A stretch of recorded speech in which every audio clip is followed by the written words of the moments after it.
रामशेजचा बहादूर किल्लेदार म्हणायचा. शिवाजी राजानं येळप्रसंगी 200 लोकांसनी घेऊन 2000 सैन्याला धूळ चारली. आपण तर 500 माणसं. आपलं शंभूराज एकाच वेळेला 5-5 शत्रू अंगावर घेतेत. घ्या देवाचं नाव आणि तुटून पडा शत्रूवर. हर हर महादेव.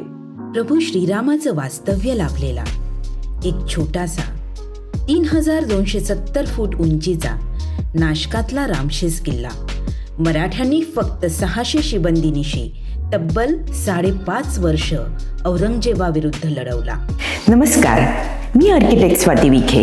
ड्रीम होममध्ये तुमचं सर्वांचं खूप खूप स्वागत. कालच मराठी दिन झाला. मराठी दिनाच्या तुम्हा सर्वांना खूप खूप शुभेच्छा.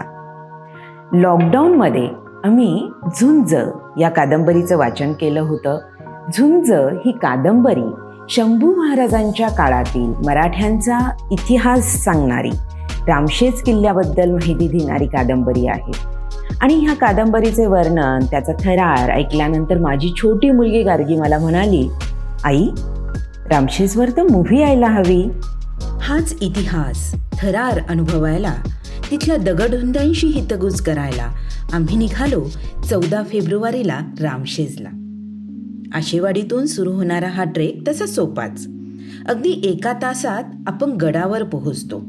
आता कसं येऊ? सर, संभाजी महाराजांच्या काळात दक्षिणेवर विजय मिळवण्याची मुहूर्तमेढ रामशेज काबीज करून करण्याची औरंगजेबाने ठरविले. परंतु मराठ्यांनी 5.5 वर्ष चांद सितारा झळकू दिला नाही. हर हर महादेवच्या गर्जना मात्र ऐकू येत होत्या.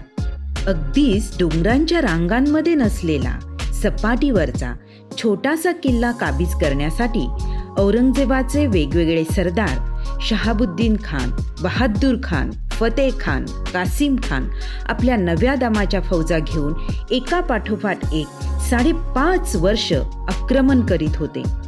मुघलांच्या 10,000 सैन्याला 500 मराठे पुरून उरले होते. शिरेला पेटलेल्या शहाबुद्दीन खाननं चक्क किल्ल्याच्याच उंचीचा 500 माणसे उभे राहतील असा लाकडी बुरुज म्हणजे दमदमा बनविला व त्यालाही किल्लेदाराने प्रत्युत्तराखातर अजब तंत्र वापरलं.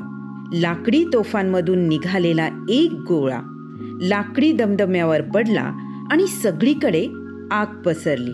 हे खानाला अनपेक्षित होतं. गडावर मात्र खऱ्या अर्थाने दिवाळी साजरी झाली. त्यानंतर आलेल्या बहादूर खानाने मराठ्यांना भुलविण्यासाठी एका बाजूने तोफांचा मारा चालू ठेवून विरुद्ध बाजूने म्हणजे मागच्या बाजूने लढवय्या कसलेल्या 300 योद्धांच्या तुकडीने छुपे आक्रमण केले.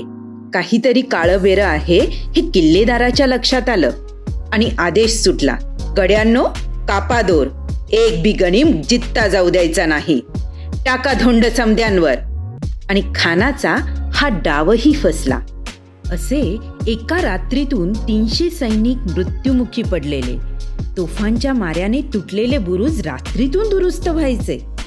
या सर्व अनपेक्षित घटनांमुळे मुघलांमध्ये कुजबूज सुरू झाली. अरे, गडावर मराठ्यांची भूतं आहेत, भूतं.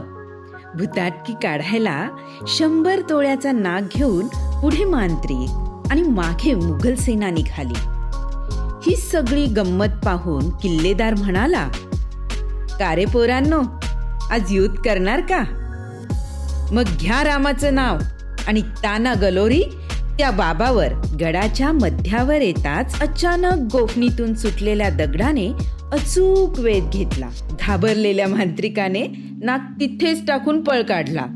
पुन्हा एकदा हर हर महादेवच्या गर्जना झाल्या. हा रोचक इतिहास अंगाला शहारे आणतो. हा सर्व इतिहास मनात साठवून किल्ला अनुभवत होतो. किल्ल्यात फार कमी अवशेष उरलेत.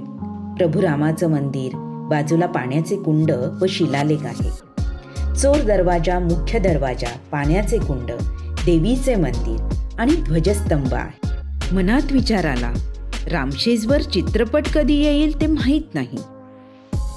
ऑडिओ लेझर शोच्या माध्यमातून जसं जयपूर आणि हैदराबादच्या किल्ल्यांवर आहे तसं सर्वांपर्यंत मराठ्यांच्या दैदिप्यमान यशाची गाथा, शंभूराजांच्या नेतृत्वाची ताकद, 5 वर्ष चाललेला हा थरार लोकांपर्यंत पोहोचवू शकलो तर?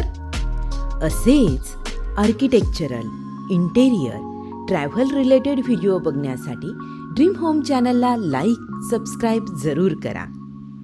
रामशेजच्या सुंदर आठवणी मनात ठेवून आम्ही निघालोय आता परतीच्या वाटेवर. पुन्हा भेटूयात नवीन व्हिडिओसोबत.